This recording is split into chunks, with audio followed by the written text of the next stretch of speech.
오늘 말씀의 제목은 넌 나 하나로 충분하니? 라는 제목으로 함께 말씀을 나누겠습니다. 제가 저번 주 주일에 뭔가 마음이 심숭생숭하고 낙심하게까지 했습니다. 그 이유가 뭐냐면 제가 저녁에 이렇게 마음에 기도하는데 하나님이 나를 정말로 개척자로 부르신 게 맞는가? 하나님이 나를 정말로 목회자로 부른 게 맞는가? 이런 생각까지 들었습니다. 저는 개인적으로 굉장히 소명이 분명하고 하나님이 부르셨구나, 콜링이 있구나라는 굉장한 확신이 있었고, 이 개척을 할 때에도 젊은 나이지만 하나님께 계속 묻고 사인받고 왔다고 생각했는데 주일 저녁에는 마음이 많이 낙심이 됐습니다. 그러면서 기도를 드렸는데 팀 켈러의 기도라는 책에 처음에 자신의 이야기를 합니다. 그러면서 1999년에 9.11 테러가 난 것을 이야기하면서 그 뉴욕 전체에 굉장한 우울감이 들었다고 합니다. 저도 이 9.11 테러를 라이브로 한국 뉴스로 봤던 기억이 있어요. 그때 뉴욕 전체가 우울증에 빠지게 됐는데 동시에 팀 켈러와 캐시에게도 어려운 일이 일어나는데 팀 켈러는 갑상선 암을 진단을 받습니다. 그리고 아내 캐시는 크론병 진단을 받습니다. 최악의 상황에서 그때 아내 캐시가 팀 켈러를 향해서 무엇이라고 얘기하냐면 우리 매일매일 밤마다 머리를 맞대고 기도해요 라고 얘기합니다. 팀 켈러는 딱 그 얘기를 들었을 때 한 번 기도하는 게 아니라 몇 번 기도하는 것이 아니라 매일매일 머리를 맞대고 기도해요 라고 그 얘기를 들었을 때 조금 부담스럽다라고 생각이 들었다고 얘기합니다. 그러면서 아내 캐시가 팀 켈러에게 이런 비유를 합니다. 한번 들어보세요. 만약 내가 불치병에 걸렸다는 선고를 받았다고 생각해 봐요. 의사가 약을 주면서 날마다 잠들기 전에 한 알씩 반드시 먹어야 합니다. 만약 거르면 몇 시간 안에 당신의 숨이 끊길 겁니다. 라고 경고했다고 생각해 보세요. 절대로 잊으면 안 돼요. 그러면 반드시 죽을 거예요. 그렇다면 과연 깜빡할 수 있을까요? 목숨이 달린 일이니 잊을 리가 없겠죠. 우리 부부가 함께 하나님께 매달리지 않으면 앞에 닥친 일들을 어찌할 방도가 없어요. 그러니 우리는 반드시 매일매일 기도해야 돼요. 그러면서 팀 켈러는 뭐라고 쓰냐면 이 타이밍 그리고 성령 하나님의 감동 이 외화가 다 어우러져서 자기의 마음에 너무 강력하게 와서 팀 켈러와 캐시는 하루도 빠짐없이 매일매일 기도하기 시작합니다. 심지어 팀 켈러가 우주 반대편에 가 있을 때에도 전화로 그들은 같이 기도했다라고 이야기합니다. 저는 그 주일 저녁에 답답한 마음을 가지고 시편 1편을 읽고 기도하고 시편 2편을 읽고 기도하고 시편 1편을 읽고 이렇게 기도했어요. 하나님 저를 개척자로 부르신 것이 맞습니까? 시편 2편을 읽고 주님 저를 목회자로 부르신 것이 맞습니까? 그러다가 시편 16편에서 제 마음을 쾅 하고 울렸습니다.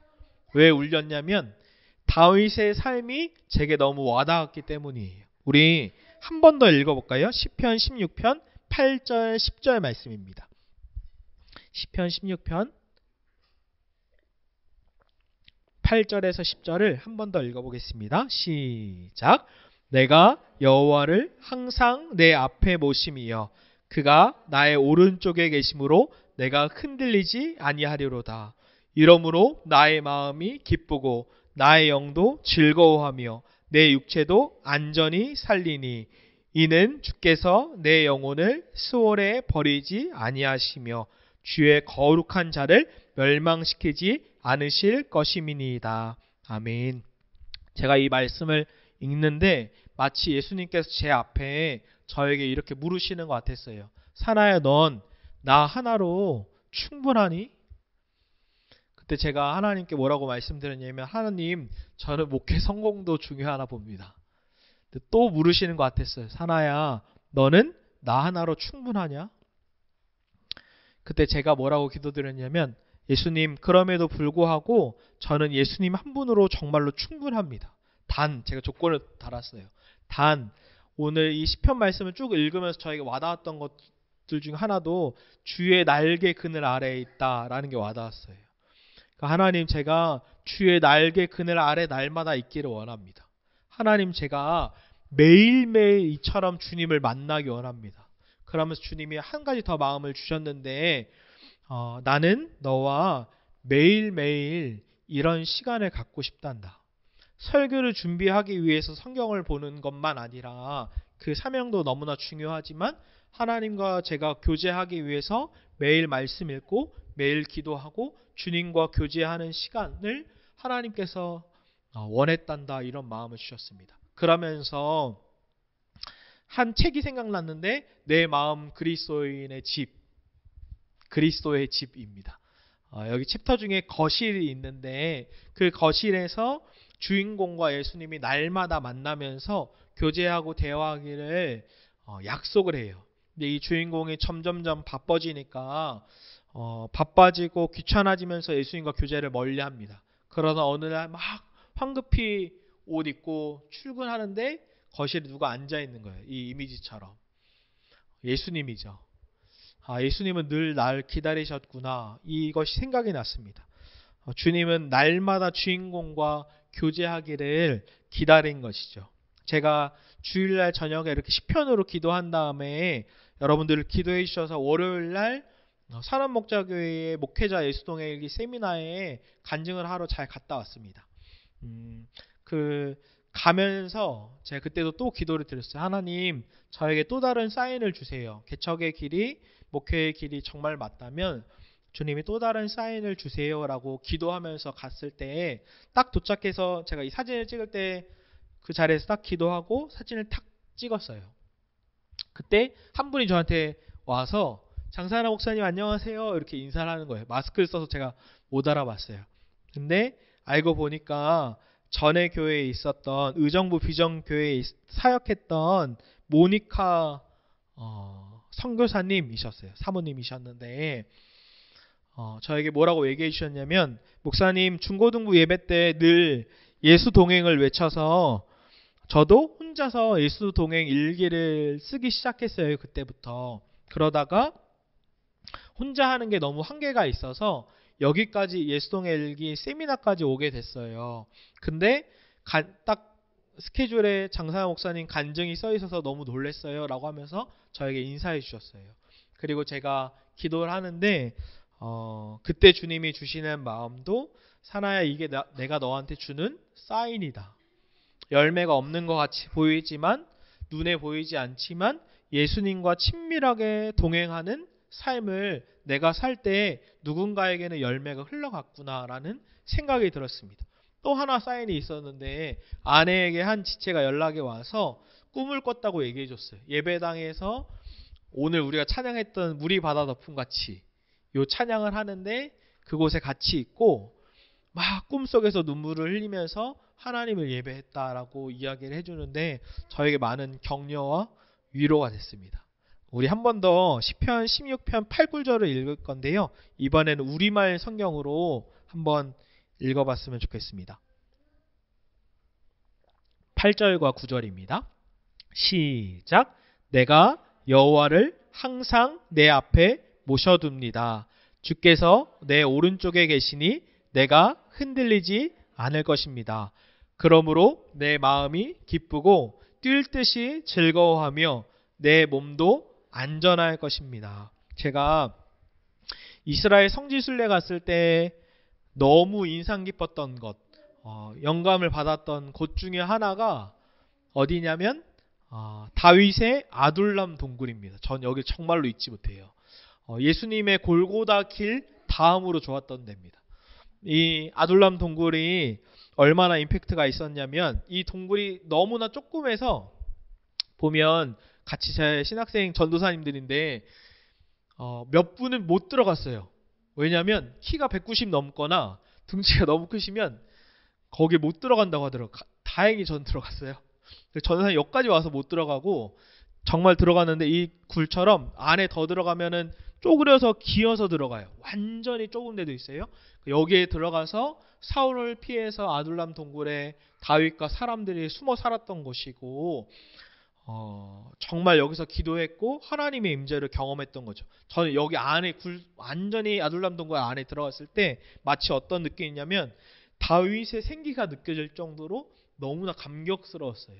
근데 제가 이 시편을 묵상하면서 생각이 났는데 다윗의 삶을 보면 사울 왕에게도 쫓김을 당하고 심지어 자기의 아들 압살롬에게도 쫓김을 당하고 다윗의 삶은 계속 고난당하고 눈물이고 피해 다니고 고통스럽고 외롭고 죽임을 당한 순간 이 16편도 시편 16편도 학자들은 고난 가운데 쓴 거다라고 많이 이야기하는데 다윗은 어떻게 이렇게 비참한 상황에서 힘든 상황에서 뭐라고 얘기하냐면 나의 마음이 뭐라고 얘기합니까? 기쁘고 뛸 듯이 즐거웠다. 내 몸도 안전했다라고 얘기합니다.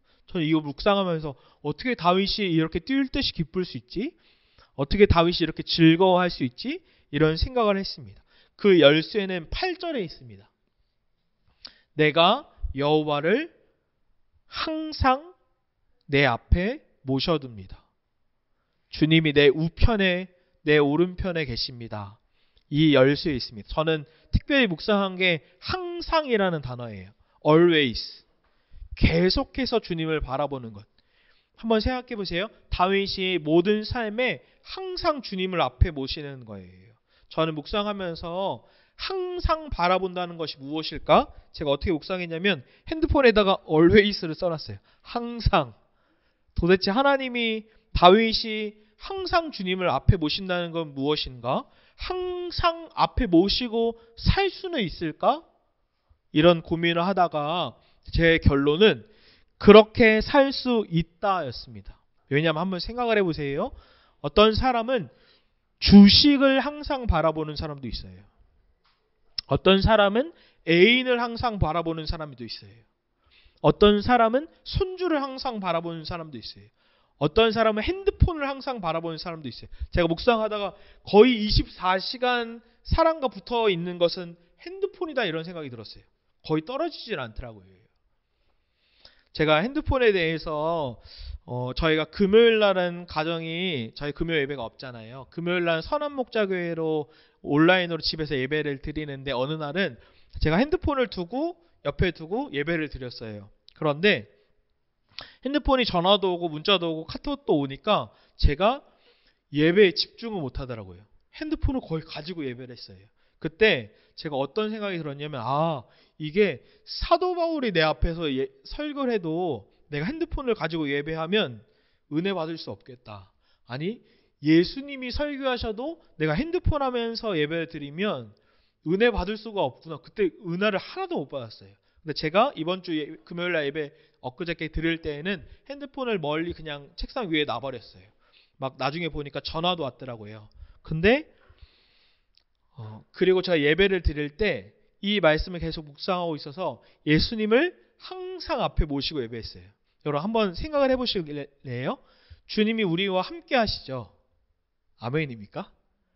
아멘이죠. 주님이 우리와 함께 하시죠. 그런데 그게 분명한 실제인데 제가 이렇게 생각했어요. 만약 예수님이 가시적으로 내 눈앞에 보인다면 난 어떻게 예배할까?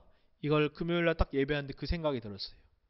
만약 내 앞에 예수님이 보이신다면 제가 그때 예배할 때 가정에서 예배 드리는데 손을 정말 높이 들고 이 다윗처럼 진짜 기뻐하고 감격하고 제 앞에 예수님이 계시는 게 눈에 보인다면 이라고 생각하니까요. 실제로 계시는데 이렇게 예배할 수밖에 없구나. 예수님이 내 앞에 계심이 보인다면 너무 감격 가운데 다윗의 마음이 와닿았어요. 이게 진짜 기뻐한다는 거구나. 이게 진짜 즐거워한다는 거구나. 이게 진짜 안전하다는 거구나. 다윗이 항상 하나님을 앞에 모신 것처럼 주님이 내 앞에 항상 계시고 내 안에 항상 계시고 만약 내 눈에 보인다면 난 이렇게 예배하겠지. 주님도 너무 기뻐하시는 것 같았어요. 오늘 메시지도 저번 주와 동일합니다. 무엇이냐면 기도를 통해서 예수님과 생생하게 동행하는 거예요. 저에게 또 이렇게 물을 수 있어요. 목사님 왜 또 저번 주와 똑같은 메시지입니까? 저는 이렇게 대답하고 싶어요. 아직 우리의 삶에 이게 실제적으로 적용되지 않았기 때문이에요. 그냥 설교로 머리로 들은 것과 실제로 사는 것은 하늘과 땅 차이입니다. 하늘과 땅 차이예요. 그래서 이거예요. 매일매일 기도로 예수님과 동행한 거예요. 오늘 서론의 팀 켈러와 캐시 얘기처럼 캐시가 매일매일 알약을 먹지 않으면 몇 시간 뒤에 반드시 죽을 거예요. 그래서 우리는 반드시 매일매일 기도해야 돼요. 또 하나는 시편으로 기도하면서 예수님과 동행하는 거. 팀 켈러가 기도라는 책에 시편으로 기도하십시오. 저는 이게 왜 시편으로 기도하라고 하지? 라고 와닿지 않았는데 제가 시편을 읽고 기도하고 시편을 읽고 기도하니까 팀 켈러가 왜 그렇게 얘기한 줄 알 것 같아요. 다윗이 정말 기도하면서 예수님과 하나님과 동행하면서 기록한 일기들이에요. 그것이 제 삶에 다윗의 삶이 너무 깊이 와닿았어요. 특별히 오늘은 무슨 주일이죠? 종려주일이죠. 종려주일은 무엇이죠? 예수님이 순환받기 전, 예수님이 고난받기 전, 예수님이 예루살렘에 입성하실 때 종려나무를 들면서 예수님을 환영했죠. 그리고 이번 주는 고난주간이죠. 예수님의 고난, 예수님의 순환을 기념하고 기억하는 주간이죠. 근데 오늘 우리가 읽은 이 본문 시편 16편 8절에서 10절 말씀이 사도행전 2장에 그대로 인용돼요. 베드로가 설교한 내용이에요. 사도행전 2장 25절을 같이 읽어볼까요? 사도행전 2장 25절 시작. 다윗이 그를 가리켜 이르되 내가 항상 내 앞에 계신 주를 배웠으며 나로 요동하지 않게 하기 위하여 그가 내 우편에 계시도다. 아멘. 여기서 그는 누구냐면 여기서 그는 예수 그리스도를 가리킵니다. 그러니까 이거예요. 잘 들어보세요. 1차적으로 다윗이 항상 하나님을 앞에 모시는 거고 여기서 그도 2차적으로 예수님도 십자가의 죽음 그 고난 앞에 모든 순간에 하나님을 항상 앞에 모시는 거예요. 그래서 이렇게 말합니다. 베드로는 이렇게 설교해요. 다윗은 미리 내다보면서 그리스도의 부활에 대해 그가 지옥의 버림을 당하지 않고 그의 육신이 썩음을 보지 않았다라고 말했습니다. 이것은 시편 16편 10절 오늘 본문 말씀 10절의 내용을 인용한 거예요. 즉 무엇이냐면 시편 16편은 예언적 메시아시입니다. 예언적 메시아시. 즉 미리 예수 그리스도의 죽음과 부활을 보여주는 시죠. 여러분 한번 이 질문에 생각을 해보시겠어요? 예수님께서는 왜 십자가에서 고난을 당하시고 죽으시고 부활하셨을까요? 왜? 전 한 이야기로 이걸 대답해주고 싶은데 한 번은 유기성 목사님이 서승진 목사님이 쓰신 날마다라는 책을 소개를 해주셨어요. 여기서 이 목사님이 아들이 거짓말을 할 때마다 매를 들었다고 해요. 근데 이 아들이 계속 거짓말을 하는 거예요. 그래서 너무나 화가 나서 뭐라고 얘기했냐면 너 한 번 더 거짓말하면 이제부터 매를 곱으로 배로 맞을 거야. 한 대가 두 대, 두 대가 네 대, 네 대가 여덟 대 될 거야. 라고 엄하게 얘기했어요. 근데 다음에 또 거짓말한 거예요. 이 사승진 목사님이 너무 분노해서 화가 나서 얘를 어떻게 혼내지? 이 생각을 하는 거예요. 근데 그때 하나님께서 이 서승진 목사님 마음에 큰 마음을 주셨는데 무엇이냐면 이런 마음을 주셨어요. 내가 너에게 매를 들었다면 너는 살아남을 수 있겠느냐? 내가 너에게 매를 들었으면 너가 살아남을 수 있겠느냐?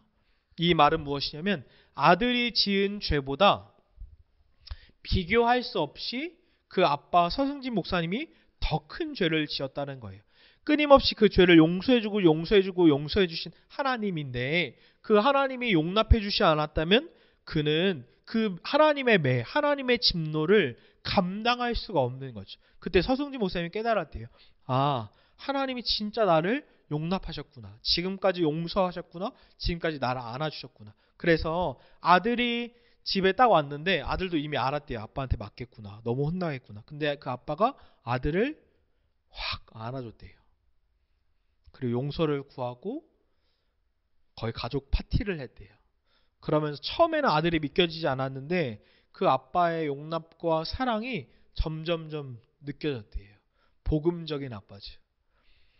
다시 질문할게요. 예수님께서는 왜 십자가에서 고난당하시고 죽으시고 부활하셨을까요?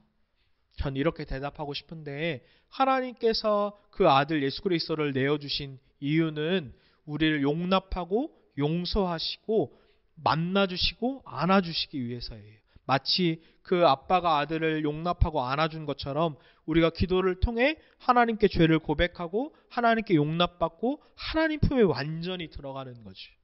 그래서 김남준 목사님은 다음과 같이 얘기합니다. 하나님께서 기도를 통해 우리를 만나주시는 유일한 근거는 오직 예수 그리스도의 구속 때문입니다. 정말로 맞죠. 저는 이것을 이렇게 표현하고 싶었어요. 예수 그리스도께서 피 흘리신 목적은 기도를 통해 우리와 영원토록 동행하기 위해서입니다. 예수 그리스도께서 피 흘리신 목적은 우리가 기도를 통해 영원토록 하나님과 동행하고 만나게 하기 위해서. 저는 그래서 오늘 메시지를 이렇게 정리해봤어요. 기도를 통해 예수님과 동행하는 것인데 그 밑에 예수의 피가 흥건하게 뿌려져 있는 거예요. 예수의 피가 없으면 우리가 아무리 기도해도 하나님 우리를 만나주시지 않고, 예수의 피가 뿌려진 목적은 우리가 기도를 통해 영원토록 하나님과 동행하고 만나기 위해서. 마치 아들이 아빠 품에 쏙 들어가서 용납과 용서와 사랑을 받는 것처럼 우리의 심령에 피를 뿌린 목적이죠. 하나님께서 예수 그리스도의 피, 2000년 전에 흘리신 피를 성령께서 역사하셔서 제 마음에 적용하신 이유는 우리와 영원토록 교제하기 위해서. 마치 에덴 동산처럼 워킹 위드 갓, 하나님이 그 동산을 거니시면서 아담과 함께 동행했던 것처럼. 말씀의 결론을 내립니다. 저는 기승전 예수동행 일기를 적용을 하고 싶어요. 목사님 왜 이렇게 예수동행 일기를 끊임없이 우리에게 얘기하나요? 라고 얘기한다면 이유는 딱 하나예요. 진짜 다윗처럼 살아보자. 이 성경과 내 삶이 따로따로가 아니라 정말 다윗처럼 우리가 살아보자. 다윗은 기도했고 주님과 생생히 동행했고 주님을 항상 앞에 모셨고 그것을 기록했고 하나님이 우편에 계셨고 그것을, 그 다윗의 삶을 우리가 진짜로 살아보기 원하는 거예요. 설교로만 듣고 끝나는 것이 아니라 내 삶의 실제가 되어서 생생하게 항상 하나님을 앞에 모시고 살기를 원하는 겁니다. 그렇게 주님과 동행하시기를 주님의 이름으로 축복합니다.